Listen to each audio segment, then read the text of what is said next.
You're watching Your Money Live.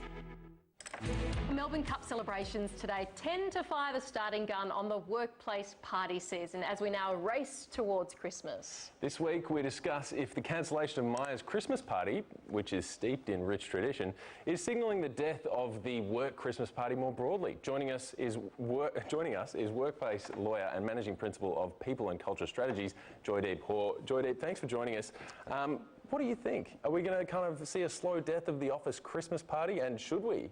I think that there's a number of reasons why employers are thinking carefully about how to manage it. Obviously, it's been a big year with Me Too and numerous other things, but it's not something that organisations are really turning their mind to for the first time this year. For the last few years, a lot of organisations have shifted away from nighttime events to daytime events, more initiative to try to make sure people get there safely, get back safely. A lot more memos going out from CEOs and general managers saying, reminding you all that this is a work function, behave appropriately, all of that. So we've seen a lot more of that activity over the last few years. Unsurprisingly, given everything that's happened this year, it's continuing. Yeah, because this is one of your busiest times of the year as an employment and labour lawyer.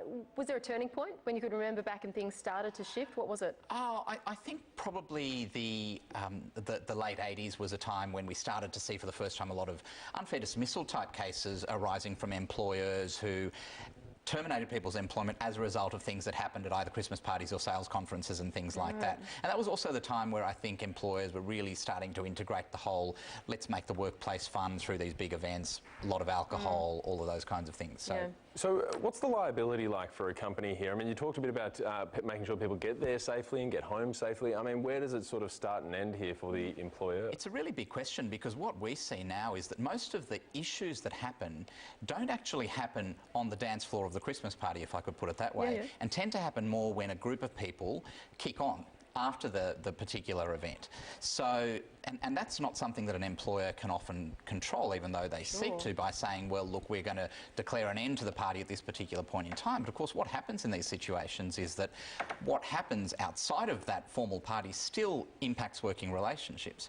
People go back to the workplace on Monday and they're still talking about what happened, and the nuances of whether it was on work time or wasn't on work time is kind of lost on everyone. It still becomes a headache for the employer. So to those employers out there who think that by virtue of them merely declaring that, well, the party ends at 10:30 and we're not paying for drinks afterwards and therefore we're in the clear, they will find that there's another thing coming unless they can show that they've taken all reasonable steps to properly educate people around the real issue here is the impact on working relationships. Right, so that's the issue where it comes in, not necessarily an incident that might happen at the after party. It's, well, I mean, this is, how grey is it? I can't figure out, you know, why that's the employer's problem in some ways. The by-the-book answer is that if it's happening outside of anything to do with the workplace, it should not be the employer's liability.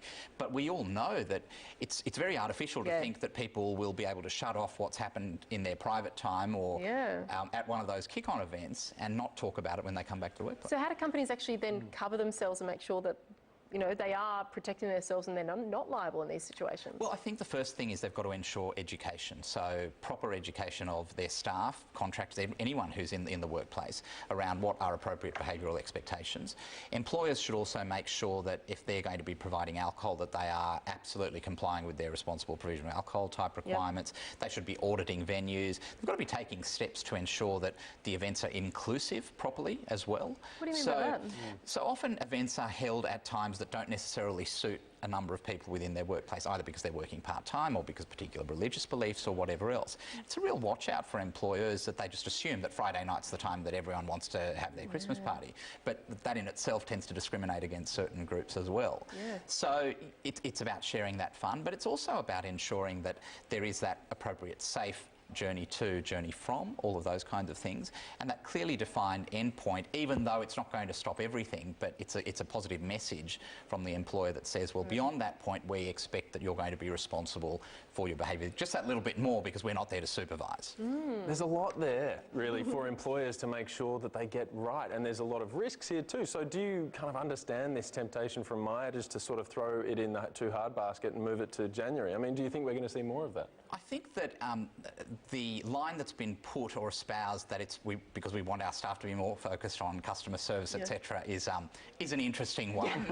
We've already had a laugh about that this week, don't worry. There might be a degree of cynicism around that. However, I do understand that employers will say, look, it is the silly season. It's called the silly season for a reason.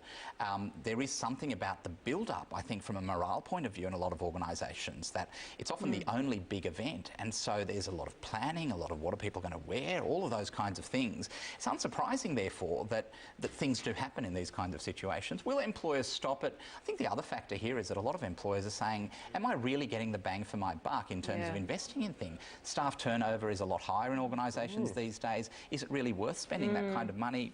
Who knows? It's one of the biggest, single expenses in the year in terms of, as you said, like if that's the only big event for the year, it's a huge expense for a business. What about the Me Too side of things? How do you think employers and employees are feeling with that going on, front and centre, really? Do you think employees have been more nervous about attending Christmas parties? Do you think employers have been more nervous about putting them on? Yeah, I think the whole Me Too thing has had an extraordinary impact on workplace practices globally.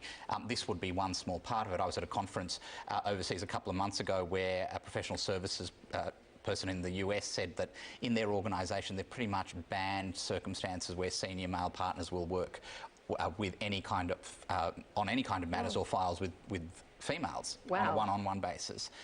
And the concern there is that if it involves travel, if it involves closed-door meetings, all of those kinds of things, there's a heightened risk. Now, this is nothing other than a direct response to the concerns that employers have when it comes to Me Too type claims.